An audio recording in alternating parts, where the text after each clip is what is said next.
Bismillahirrahmanirrahim. Assalamualaikum warahmatullahi wabarakatuh. Insya Allah pada kesempatan video kali ini kita akan membahas materi tentang bioteknologi, yakni materi yang berkaitan tentang perkembangan ilmu biologi dalam penerapannya untuk memenuhi kebutuhan manusia.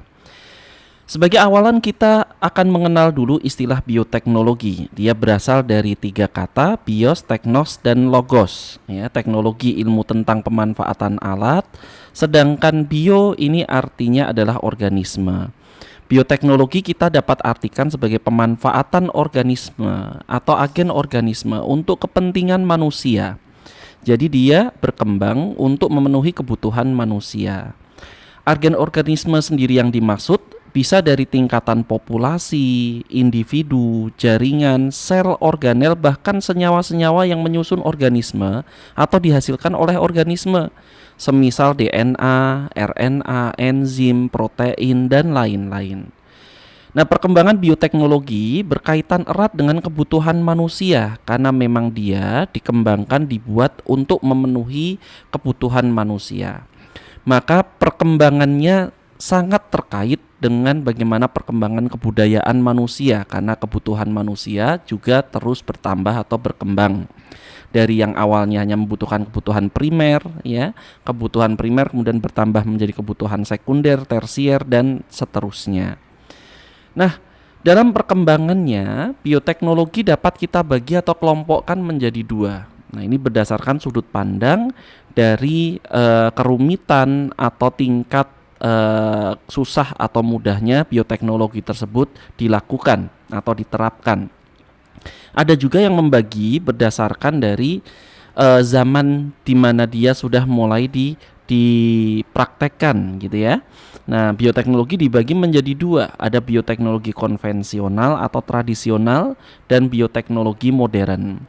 Konvensional, tradisional, kuno, ya, ini berkaitan tentang pemenuhan kebutuhan manusia dengan peradaban atau kebudayaan yang sederhana, yakni kebutuhan akan makanan dan minuman, ya, sehingga teknik yang sudah dikembangkan sejak ribuan tahun lamanya itu adalah teknik pengubahan bahan makanan menjadi produk yang nilainya lebih tinggi, ya, nilai gizinya, nilai rasanya, dan lain-lain. Nah, teknik tersebut, ya, memanfaatkan jasa dari organisme, disebut dengan teknik fermentasi. Sedangkan yang kedua, ya, kelompok yang kedua adalah bioteknologi modern yang dicirikan dengan adanya perubahan sifat di sana atau penerapan ilmu-ilmu yang modern, kekinian, dan menggunakan alat-alat yang canggih. Kita bisa kelompokkan menjadi tiga, ada perbanyakan, ya, teknik perbanyakan atau rekayasa genetik, kemudian yang kedua, ya, pengubahan sifat atau bioremediasi, yang ketiga yakni perbaikan lingkungan yang rusak dengan memanfaatkan jasa organisme. Kita bahas terlebih dahulu dari teknik perbanyakan dari teknik fermentasi sebagai contoh, ya, utama dari bioteknologi konvensional atau tradisional. Jadi yang perlu kita ketahui, fermentasi itu adalah pengubahan substrat bahan baku menjadi produk, ya, produk hasil dengan memanfaatkan peran mikroorganisme.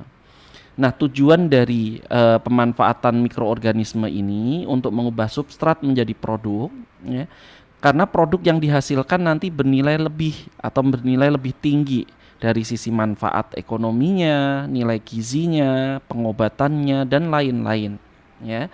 Nah, organisme dimanfaatkan dalam teknik ini karena mereka menghasilkan enzim, ya, yang dapat memetabolisme atau mengubah suatu zat menjadi zat yang lain, baik sifatnya menyusun maupun sifatnya memecah, seperti itu. Dan untuk teknik fermentasi ini, ya, bisa dikelompokkan mikroorganismenya menjadi dua kelompok, ada dari golongan bakteri, ada dari golongan jamur atau fungi. Nah, sedangkan bahan-bahan yang digunakan pun bermacam-macam. Ini adalah tabel contoh untuk beberapa fermentasi yang terkenal atau sering muncul di soal. Misalnya yang bahannya susu dengan menggunakan bakteri Lactobacillus bulgaricus, ya, atau Lactobacillus casei.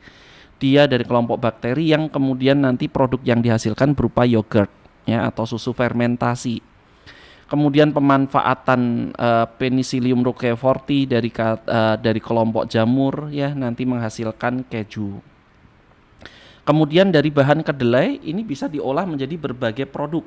Di antaranya menggunakan kelompok Rhizopus untuk menghasilkan tempe. Yang paling terkenal adalah Rhizopus oryzae, yakni kelompok jamur untuk membuat tempe. Sedangkan jika menggunakan Aspergillus oryzae atau Aspergillus wenti, maka dihasilkan kecap. Dan jika digunakan Neurospora sitophila atau Monilia sitophila, ya Neurospora crassa, maka dihasilkan oncom. Nah, sedangkan produk yang lain semisal dari bahan singkong, dari bahan uli dengan menggunakan Saccharomyces cerevisiae, maka nanti bisa dihasilkan tape. Ya, kemudian tepung gandum, ini adonannya nanti digunakan Saccharomyces cerevisiae untuk pengembang ya menjadi roti yang dia mengembang yang ukurannya lebih besar dan empuk.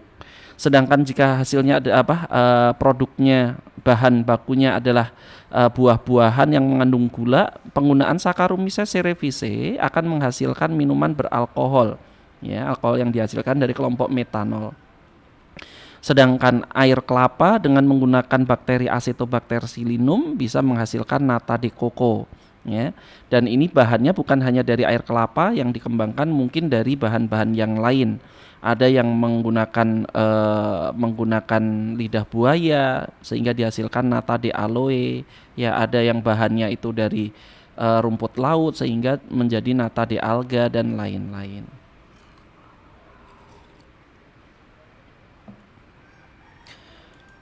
Kemudian yang berikutnya adalah bioteknologi modern. Bioteknologi modern yang pertama adalah teknik perbanyakan. Teknik perbanyakan ini bertujuan untuk memperbanyak individu tanpa mengubah sifat individu tersebut sehingga anakan yang dihasilkan sifatnya sama. Secara bahasa, teknik ini disebut dengan cloning, yakni reproduksi vegetatif dengan cara yang cepat dan menghasilkan anakan yang serupa atau identik. Untuk teknik perbanyakan ini ada beberapa teknik yang lebih spesifik digunakan untuk macam-macam kelompok organisme. Pada mikroorganisme diterapkan contohnya adalah teknik kultur sel yang menghasilkan protein sel tunggal. Teknik kultur sel ini dengan cara nanti mengembangkan mikroorganisme di suatu tabung atau medium kultur yang dia menghasilkan protein dalam kadar tinggi yang kalau dipanen ya maka nanti dibuat atau digunakan untuk membuat suplemen untuk konsumsi nutrisi protein ya tambahan protein yang ini dikonsumsi oleh manusia maupun hewan ternak. Kemudian pada tumbuhan dikembangkan tekniknya namanya kultur jaringan tumbuhan, insya Allah nanti akan kita bahas. Sedangkan pada hewan, ini yang sering kali istilah cloning itu kemudian mengalami penyempitan makna pada teknik perbanyakan hewan ini, yakni teknik transplantasi nukleus atau penggunaan cloning embrio. Kita bahas dari kultur jaringan tumbuhan. Kultur jaringan tumbuhan atau KJT ini adalah teknik perbanyakan secara vegetatif yang digunakan pada tumbuhan karena tumbuhan memiliki sifat totipotensi. Ini adalah sifat penting yang dimiliki oleh sel tumbuhan, di mana totipotensi adalah kemampuan sel tumbuhan untuk berkembang menjadi individu penuh. Ya, kemampuan sel tumbuhan untuk berkembang menjadi individu penuh. Semisal ketika kita memiliki suatu tanaman yang dia menguntungkan sebagai induk, jika kita ingin memperbanyaknya dengan cara generatif, maka terbilang lama dan juga hasil yang nanti anakan yang dihasilkan belum tentu sifatnya sama dengan induk karena dia adalah hasil persilangan. Jika kita dengan menggunakan teknik cangkok bisa ya, tapi ada beberapa kelemahan diantaranya akar yang dihasilkan pada anakannya lemah. Dan juga teknik itu terbilang lama ya, teknik yang mungkin membutuhkan waktu yang panjang. Maka kultur jaringan tumbuhan ini relatif lebih cepat ya, lebih cepat, hasil anakan yang dihasilkan juga lebih banyak. Di mana dengan menggunakan teknik pengambilan sampel dari tumbuhan induk, bisa akar, batang, daun, bunga, buah, biji yang manapun asalkan dia memiliki jaringan hidup. Nah, sampel itu diistilahkan dengan explant. Explant ini kemudian nanti dipotong-potong dan ditumbuhkan di suatu medium khusus yang memacu tumbuhnya sel atau pembelahan jaringan tumor yang diistilahkan dengan kalus. Tumor atau kalus pada tumbuhan ini nanti apabila kemudian diberikan hormon tertentu maka akan menumbuhkan embrio liar. Ya, semisal dia diberikan filokalin akan tumbuh daun, ya, diberi kaulokalin akan tumbuh batang, diberi rizokalin akan tumbuh akar dan seterusnya. Sehingga nanti embrio itu akan tumbuh menjadi individu penuh yang memiliki akar, batang, daun sejati. Tapi dia masih di dalam tabung dan ukurannya kecil, diistilahkan dengan plantlet. Nah, sifat inilah yang disebut totipotensi, sifat yang hanya dimiliki oleh tumbuhan, tidak dimiliki oleh hewan apalagi manusia.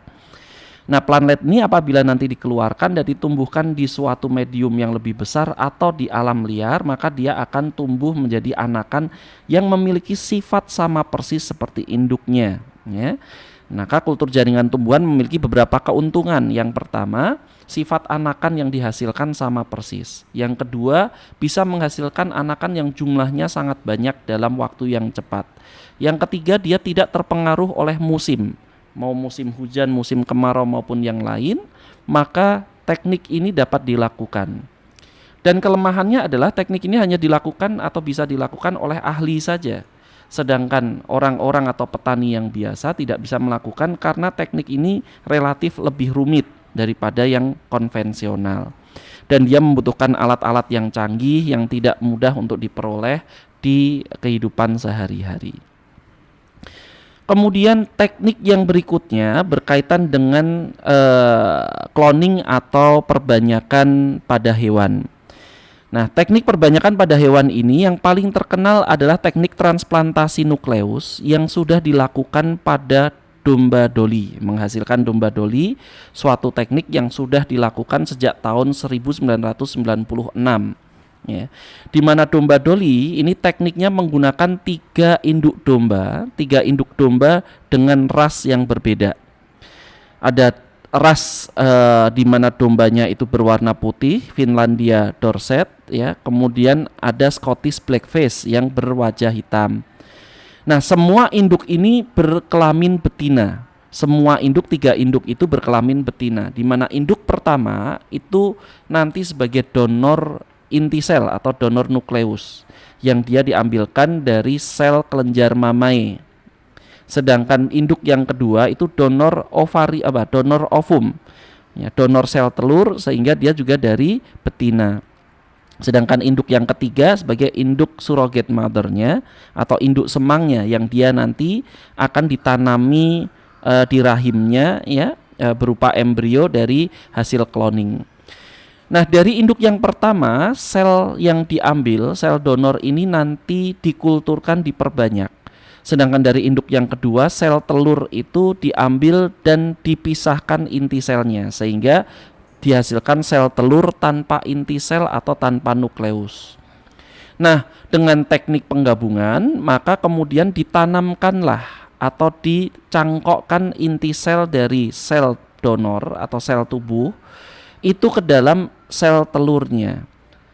Yang kita sudah ketahui bahwa sifat-sifat organisme itu ditentukan oleh DNA yang terdapat di dalam nukleus, ya. Nah, jika nukleusnya itu ditanamkan di sel telur, maka sel telur ini nanti bisa berkembang menjadi embrio, disebut dengan embrio artifisial atau buatan, yang kemudian ditanamkan ke dalam rahim dari induk yang ketiga. Dan ketika terlahir, domba yang dilahirkan yang diberi nama Dolly ini memiliki ras Finlandia Dorset persis sama dengan induk yang pertama yang menyumbangkan DNA di dalam inti selnya. Nah, keberhasilan teknik cloning domba Dolly ini menjadi tonggak keberhasilan cloning pada mamalia tingkat tinggi yang kemudian disyukuri oleh para ilmuwan, ya, sampai hari ini. Ini teknik yang kemudian disebut dengan transplantasi nukleus atau pencangkokan inti sel. Kemudian yang ketiga adalah rekayasa genetika, yakni teknik pengubahan sifat organisme. Kalau teknik perbanyakan itu tidak berkaitan dengan pengubahan sifat, dia hanya memperbanyak individu tanpa ada sifat yang diubah. Pada teknik yang ketiga ini, rekayasa genetika justru yang difokuskan adalah pengubahan sifatnya, sedangkan jumlahnya dia tidak begitu diperhatikan. Dengan teknik ini, manusia berharap individu-individu atau organisme yang memiliki manfaat tinggi, ya, atau mungkin memiliki manfaat yang kurang tinggi, itu bisa diubah sifatnya menjadi lebih bermanfaat atau lebih berguna. Ya. Nah, beberapa contoh penerapan rekayasa genetika ini diantaranya dengan 3 teknik. Yang pertama, iradiasi dengan penyinaran mutagen, penyinaran sinar gamma, kobalt, dan lain-lain, ya, pada biji tanaman atau pada embrio yang nanti digunakan untuk mengubah sifat dari individu mutan tersebut. Kemudian teknik yang kedua adalah hibridoma. Teknik hibridoma ini contohnya nanti menghasilkan antibodi monoklonal dari 2 kata, hybrid dan mieloma. Hybrid itu penggabungan, mieloma adalah sel kanker atau sel tumor. Hybridoma ini berarti teknik penggabungan suatu sel dengan sel tumor atau sel kanker agar mudah membelah. Kemudian yang ketiga adalah transgenesis. Trans itu pemindahan, genesis di sini adalah maksudnya adalah gen. Transgenesis adalah pemindahan gen antar organisme dari gen organisme satu disisipkan atau ditanamkan ke organisme yang lain. Contohnya adalah penyisipan gen penghasil insulin, ya, insulin yang ada pada mamalia ditanamkan kepada bakteri Escherichia coli yang memang tidak memiliki gen insulin, dipaksa atau dibuat untuk menjadi organisme yang mampu menjadi mesin penghasil insulin bagi kepentingan manusia. Nah, kita lihat satu persatu dari hibridoma. Ya, hibridoma adalah teknik penggabungan sel atau fusi sel antara sel tumor dengan sel jenis lain. Nah, teknik pembuatan antibodi monoklonal itu dibuat dengan cara menggabungkan sel darah putih dari tikus dengan sel tumor, yang kemudian ketika digabungkan maka menghasilkan sel hybrid yang dapat cepat membelah, dan nanti kemudian dipanen antibodi yang dihasilkan bukan selnya tapi antibodinya. Maka antibodi tersebut, ya, bisa bermanfaat dan dinamakan antibodi monoklonal. Kemudian teknik transgenesis, penyisipan gen, ya, misalnya adalah penyisipan gen penghasil insulin pada bakteri Escherichia coli. Pada asalnya bakteri Escherichia coli tidak bisa menghasilkan insulin, tapi dia memiliki gen bentuk gelang yang namanya plasmid, di mana plasmid ini dapat dipotong dan disisipi ditumpangi oleh gen lain dari luar tubuhnya. Dan yang ditanamkan adalah gen penghasil insulin tadi. Sehingga plasmid rekombinan yang dia mengandung gen penghasil insulin jika ditanamkan ke dalam bakteri menjadi bakteri super, karena bakteri tersebut telah memiliki sifat-sifat tambahan yang diinginkan oleh manusia. Nah, ini teknik transgenesis. Nah, selain bioteknologi, ada beberapa teknik yang bermanfaat di kehidupan sehari-hari di beberapa bidang, baik pertanian, ya, kedokteran maupun yang lain-lain. Salah satunya adalah di bidang peternakan, yakni teknik inseminasi buatan atau yang sering disebut dengan kawin suntik. Teknik kawin suntik ini adalah teknik yang dia menyuntikkan sperma dari pejantan unggul ke betina, ya, sehingga tidak perlu untuk mempertemukan 2 hewan ternak jantan dan betina untuk kawin, ya, terutama jika kemudian jaraknya jauh. Nah, jika indukannya unggul, jantan maupun betina, cukup dengan spermanya diambil kemudian disuntikkan kepada betina yang mungkin jaraknya terpisah jauh, ya. Atau sperma tersebut bisa disimpan sehingga nanti menghasilkan bibit anakan yang unggul. Ini teknik inseminasi buatan. Nah, kemudian yang berikutnya adalah teknik hidroponik. Ya, teknik hidroponik adalah teknik kultur tanaman dengan menggunakan air tanpa tanah, di mana teknik ini dapat diukur kebutuhan air dan kebutuhan mineralnya, ya. Daripada menggunakan tanah yang rentan terhadap penyakit, teknik ini lebih aman dari penyakit jamur maupun bakteri dan lain-lain. Serta teknik ini tidak membutuhkan banyak ruang sebagaimana jika dibandingkan dengan teknik yang biasa konvensional ditanam di tanah. Nah, selain dari ini semua juga ada teknik bayi tabung, ya, yakni bagaimana sperma dan ovum itu dipertemukan di luar tubuh induknya, yakni di tempat yang lain secara in vitro, disebut dengan kultur in vitro. Ketika kemudian sperma dan ovum ini dipertemukan di suatu medium, ya, di tabung maupun di wadah, kemudian nanti menjadi embrio ditanamkan lagi ke rahim wanita, maka tekniknya disebut bayi tabung. Jadi bayi tabung bukan bayi yang berkembang di tabung, tapi sperma dan ovumnya dipertemukan di tabung. Nah, demikian pembahasan kita untuk bioteknologi, ya, maupun teknologi reproduksi. Semoga bermanfaat. Wassalamualaikum warahmatullahi wabarakatuh.